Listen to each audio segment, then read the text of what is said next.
And welcome back. Another episode, another week of the Big Gay Overalls podcast. I'm excited you're here. My name's Lisa. If this is your first time, welcome. I'm so stoked to have you here. If this is your first time, or today we kick off a significant milestone, which is episode 25, which I feel like that's a big milestone.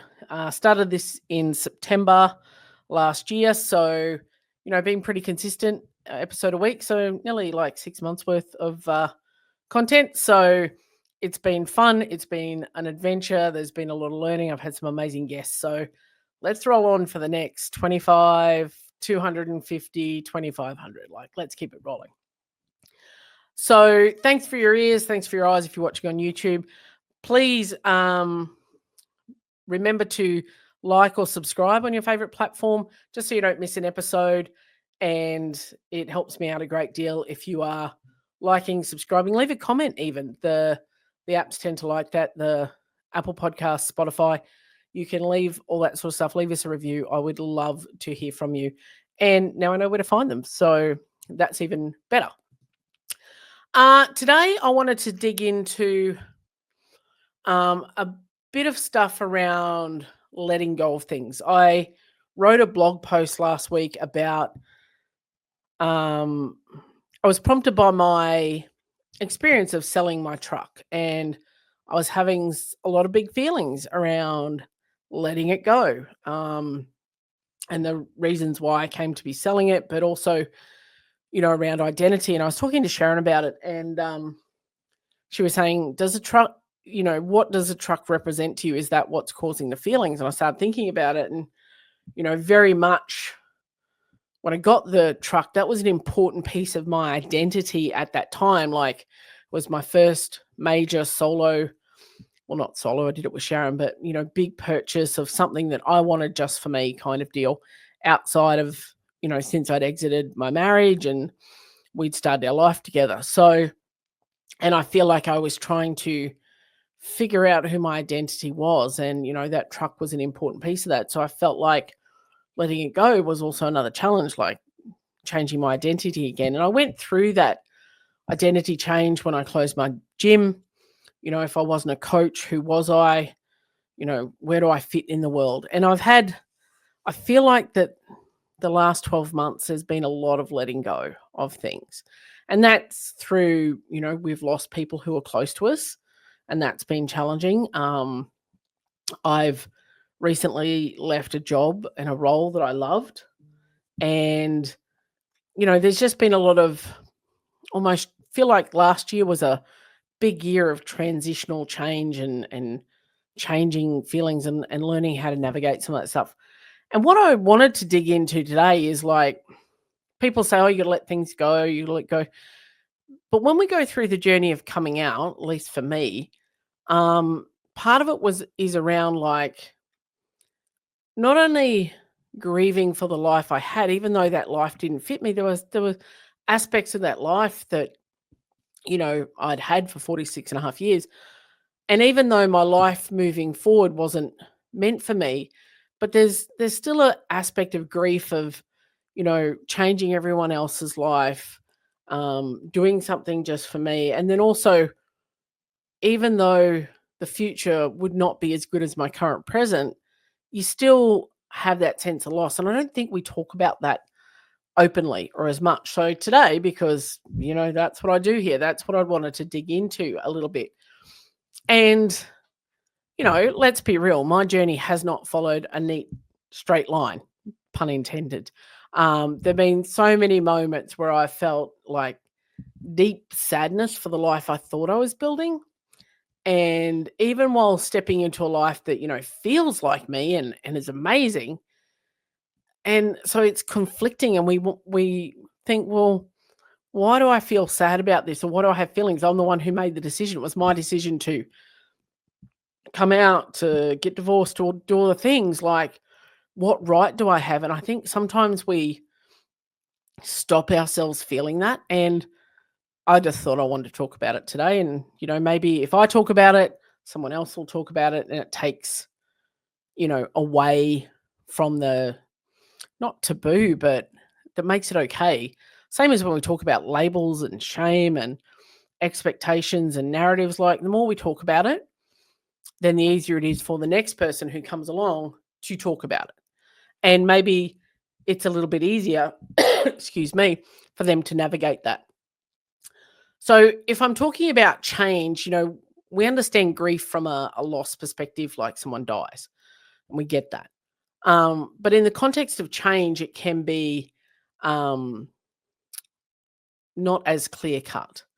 It can show up in all kinds of unexpected ways. Like, you know, it's you're saying goodbye to a version of your life that you've outgrown. It no longer serves you, but it's still like, losing someone we love because that person has journeyed with you possibly your entire life right up to this point. And, for me, it showed up when at 46 and a half, I came out. I'd spent years building what I thought was the perfect life, the ticking the boxes on being a good human, married, business, doing all the things that I should do. And then when I realized that, like, it wasn't real, like, none of it felt like me. So, even like for me, when I knew that I was moving forward to something more authentic, something that fit me and something that where I was meant to be, like I felt whole in that space, it's still hard to let go of old dreams. And, I had in my head a picture of what life was supposed to be because that's what we're told. We're given the fairy tale kind of thing. And already, like, I had some of that paradigm shifted in, that we weren't able to have kids because we'll have two kids. And even had a vivid dream about them being blonde-haired boys, and I was so certain that this was it. This was a premonition, and it wasn't meant to be. So I had to work around my emotions around that at that time and go, "Oh, well, okay, if this is not what it's the path, then what's it supposed to look like? Because this is a box you're supposed to tick." And I used to get massively tired of the family, like, when you're having kids, and we weren't going to plaster on a billboard that, well, we can't and it's not for us. Like, just stop fucking asking. Like, we will, it just applies a lot of pressure. But anyway, I'm digressing. I'm going down a rabbit hole. And I thought I had this perfect life. I do have the perfect wife now. I was going to be the perfect hostess in a nice house, and you know on control of everything. And, I was a person that would fit neatly into a little box of expectations and everyone go, that's who I want to be like. And spoiler alert, I blew the shit out of that box. And I've never really been one to do the dumb thing, but in my life in general, that's what I did. And here's the thing, like, feeling grief for that old life doesn't mean I'm ungrateful for my new one. And it doesn't mean I want that life back. It just means that, spoiler alert, I'm a human. And that, maybe I think some of it for me comes from feeling like I let myself down, I let other people down, or I was selfish. And those are still part of the work that I have to do around me is, understanding that the path I'm on now is truly me and the path I'm meant to be. So we don't give ourselves enough grace to feel those feelings. And like, grief hits hard and it's unexpected. And there's a lot of stuff, different memes and quotes and sayings and all that sort of palaver that about grief. It'll smack you when you least expect it. You'll be tootling along, and next thing you're just hit by this wave, and you don't know what triggered it, you don't know where it came from, and it just smashes you. And I think some of it around is like when you're building a life that's based on what you think you were supposed to do, and this person has journeyed with you your entire life, meaning who I thought I was. There's comfort in that. There's security because you're like, yeah, I know what I'm doing. I know how the game's played. It feels safe. It's usually very predictable. And even if it doesn't make you happy, it's familiar. And I think that's why sometimes we stay in situations that are not good for us, because it's familiar, it's safe. And, it's like, but how will I survive outside this? Like, I know when I closed my gym, I was like, well, who the fuck am I if I'm not a gym owner? Who am I? Like, because that's how I had attached my identity. And we create so much of an identity and we assume that identity that what we do or the sort of person we is who we actually are. But who we actually are at our core can be wildly different. I think for me, some of it, I was grieving the idea of stability, um, and that predictability, you know, and I had this notion in my head that to stay in my marriage was doing the right thing, even though it was not doing the right thing by him, by me, by anyone. Like everyone, I fervently believe, like everyone deserves to be happy, to have a relationship of reciprocity and feel unconditional love. And like I wasn't able to provide that. He wasn't able to provide that. Like that's not fair on anybody.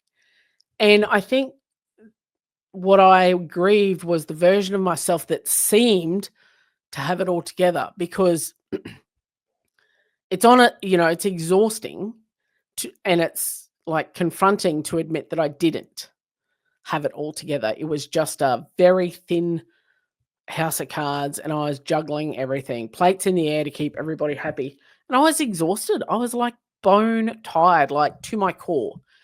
And on the converse side of that, I grieved all the years I spent hiding. Like, what if I'd come out sooner? What could my life have really looked like? But I know I've talked on previous episodes where, like, if Sharon and I had have met earlier, we could have had a much longer life together, but we would have fucked it up royally because we were not in the right position and had enough life lessons and skills that we acquire through life to equip us to and done the work to be able to give and receive love so freely. And it's almost like you kind of mourn, like, I don't know, it's like that sliding doors, a parallel universe where things turn out differently. Like, what if? Well, there's no what if, like you did. And now you've just got to live in each current second. And here's what I've kind of been thinking about this week. And that grieving doesn't mean regretting. It's just part of that process. When a snake sheds its skin, it doesn't feel sad for the skin. Like it doesn't regret having that skin because that skin served it well for however long. It just sheds it and moves on to this new version. I don't know if that even makes sense. It did in my head. And, one of the things I've been working hard to do is give myself permission to name the losses, like to name the thing that I'm grieving. For example, I lost the idea of being that picture perfect textbook nuclear family. I lost certain friendships and people who couldn't handle my truth or were in a place to, be able to hold that for me. And I lost time spent pretending, performing, wearing masks, just trying to fit into a life that didn't belong to me, madly doing everything under the sun I could so that nobody would truly see me. That time you never get back. Yes, it gave me lessons. Yes, it gave me skills to move forward, but it's still, I wish I could have that time back. But here's the thing as well, like, just because I'm gone through some reflection and I'm naming what these things are that I was feeling, it doesn't mean I'm stuck in them and stuck back in that spot. I love my life. I love who I am now. And I love who I continue to become because I'm still evolving. The Lisa that sits in front of you now or is in your ears now is very different to even the Lisa that came out, to, the Lisa 10 years ago when I had my catalyst relationship, all of those things. So it doesn't mean that I'm stuck in it and I want to go back there because fuck, I do not want to go back there. And I celebrate the growth it took for me to move forward. But it just means I'm giving myself grace and almost honoring the journey. It's okay for me to feel sad about what could have been while celebrating what is, which is so much richer than what could have been staying where I was. And that's the challenge. I don't think we give ourselves permission to feel that. And I've done a lot of thinking this week about feeling the feelings, and I have had some big fucking feelings this week about this. Has been a big week. Like, I'm still um at the tail end of being sick, so my resilience is down, my energy's down. The truck got sold in a whirlwind. Like, there's just been big feelings this week, and so I've had to sit with that and be okay with it's okay. You're look, I'm getting a feeling now. It's okay to feel it and acknowledge it, but also by feeling it and acknowledge it and calling it out, you can not get stuck in it and put some light on it. So then you don't have to be afraid of it. I don't know if that makes sense.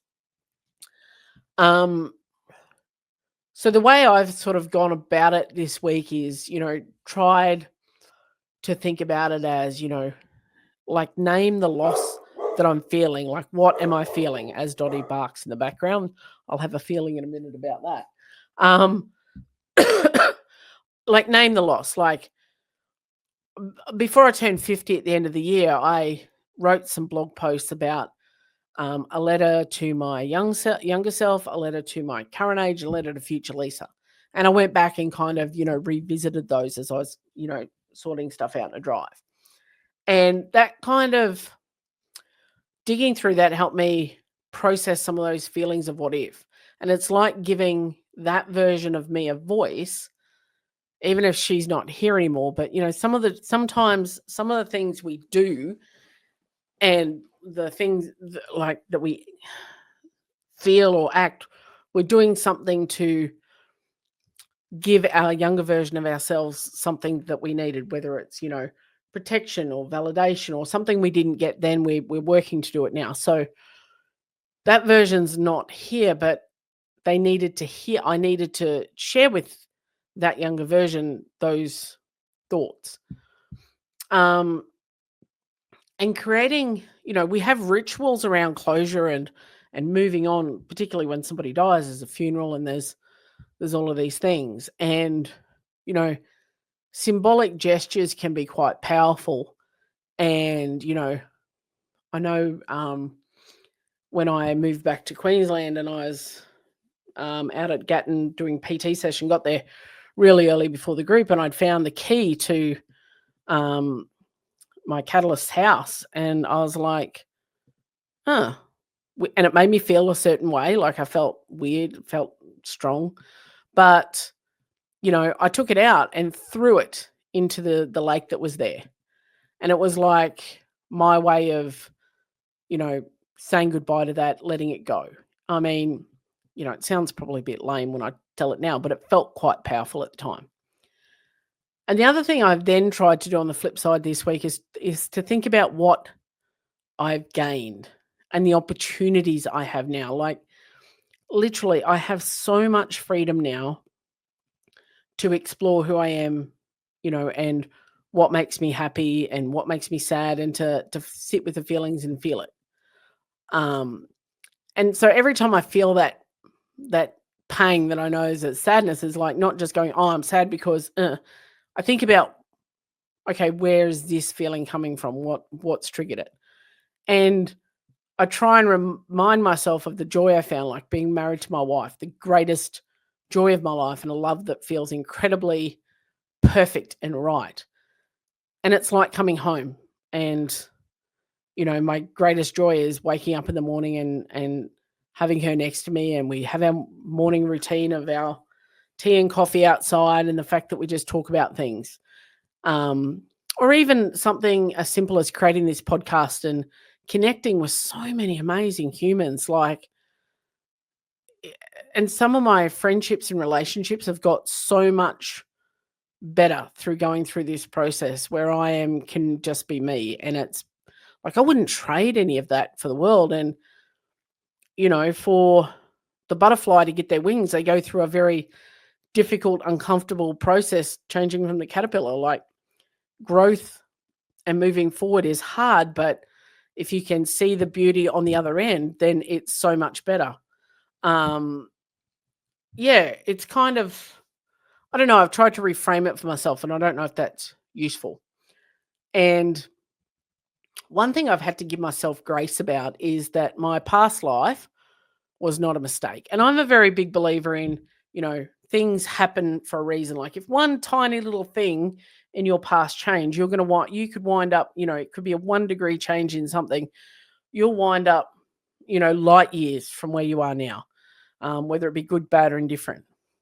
And I think I've talked about in the podcast before that like we see the stuff that we bring with us from past experiences, relationships, whatever as baggage. But, it we should reframe it or try and reframe it to see it as strengths. Like someone who's coming out at 15 does not have the resilience and the experience to know that they can get through it or that this too shall pass. But we know that because we've all got through hard things in our life as coming out later in life. And, it was a stepping stone. And that's what I was just saying about, Sharon and I, if we'd met years ago, we would have fucked it up. But, every choice, every role I played, every mask I put on brought me to this exact point. And the dreams I had back then, they weren't wrong. They just belonged to a different version of me. And that's okay. Like, because everything I did made me ready. And some of it was intentional, like it's work I've done with therapy and everything else. Like, that's got me to this point now. And I sort of, when I think about the dreams that version had, I think it's about transforming them, not just losing them. Because the beauty of dreams and being our dreams is that they can change. You can make them whatever you want. For example, I'm still part of a family, but now it's a chosen family that's built on love and acceptance, not just bloodline obligations. And I know I've talked about this before, but Sharon's aunties, so her father's sisters, have shown me so much love. It's amazing. And I've never been, apart from Sharon, loved so unconditionally by someone who is family. And these guys, I chose them, but they also chose to love me on that level, which just, it blows my mind. But I'm so grateful to receive that gift. So, my dreams are and my goals and aspirations are different, but now they come from a place where I'm rooted in that love and acceptance. And I'm building a life I can be proud of. It just looks a little different to what I thought when I was 5, 10, 15, 20, 25, it just looks different. But it's, I'm building a life I'm proud of. My wife is proud of me and I'm incredibly proud of her. And her aunties are so proud of us for the living the life we do in the way that we go about our life. So, I don't know if this makes sense to anyone. It's just the stuff that I've been rumbling around this week around thinking about getting through the process of grief, not getting stuck in it, not thinking I'm a horrible person. All I've done is destroy people's lives, because that's not fact. That's a narrative that I've created, and, to be a victim. And I'm no longer that person who is a victim. It's just kind of I don't even know how to put it, actually. It's just a way that I've been thinking about this week and thinking about the transition as we go through life phases, like, and how we refer to ourselves, and the way that we talk to ourselves. And we really need to do better at giving ourselves some grace. So, and for anyone who's in the thick of it right now, like they're going through major life change, and you're in that space of, grieving what was while you're stepping into what could be, you're 100% not alone. It's you've got this. I'm cheering you on. I don't know you personally, maybe I do. And I know I've got some friends going through some really significant life stuff over the last few months. And, the vision of what they thought their life would be is now not. And not related to their identity and sexuality and all that sort of stuff, or their orientation, but just, this is what I thought my life would be. And now I'm at X age and the rug just got pulled out from underneath me. And that can be really fucking hard. And then they've gone through an amazing process of showing themselves, doing things that scare the fuck out of them, just to show themselves that they are strong enough to handle anything and to do hard things. And I think that that's amazing. And if you are in the thick of it, or if you're out the other side, or you have some thoughts, like, I'd love to hear your story. What have you grieved along your path, and what have you seen as, lessons, and what helped you navigate it? Like, shoot me a message, drop me a comment, let's keep chatting. And I think that the more that we can share these stories, the more powerful it can be. And the more we can help each other go, it's okay to feel sad about what was, and to feel, sad about what you thought you wanted. And that's okay, because then you just have to have that reset to come back to being in the present, and being grateful for where you're at, and grateful, and looking back, not just giving yourself grace, but also being grateful for the journey that you've been on, and the way that you've come through it, because that's no mean fucking feat. So yeah, I think, that's probably where I'll put a pin in it today. But as always, I am super, super grateful to everyone who listens, who shares, who is just part of this community. And I shared some stuff the other day. I'm available if you want to work with me, whether you want a speaker, or you want, some coaching, or interested in our Embracing Big Gay Overalls community, just reach out, dude. Like, just reach out.